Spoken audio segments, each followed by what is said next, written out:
নমস্কার বন্ধুদের, আমি জয়দীপ। আর আজকে আমরা জানব কিভাবে ইসরায়েলের স্কাই স্ট্রিংসে ক্ষেপণাস্ত্র নিয়ে ভারতীয় বায়ুসেনার নতুন শক্তি তৈরি হচ্ছে। আসুন সঙ্গে থাকুন।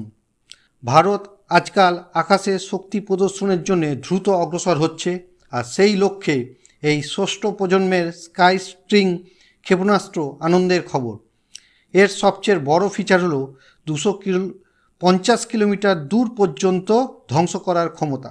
এই ক্ষেপণাস্ত্রে রয়েছে 3টি পালস রকেট মোটর, যা একাধিক পর্যায়ে শক্তি দেওয়া যায়, ফলে এটি শত্রুকে প্রথম আঘাত করতে পারবে।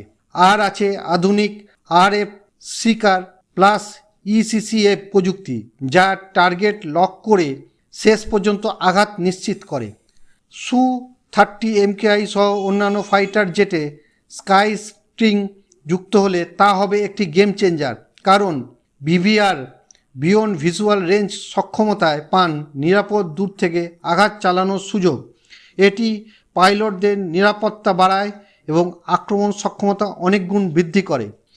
ভারতের ইসরায়েলের সাথে প্রতিরক্ষা মৈত্রী নতুন নয়। তাদের কাছে ব্যারাক 8 সিস্টেম ও স্পাইক অ্যান্টি ট্যাঙ্ক মিসাইল রয়েছে। স্কাই স্ট্রিং যুক্ত হলে এই বন্ধুত্ব আরও শক্তিশালী হবে।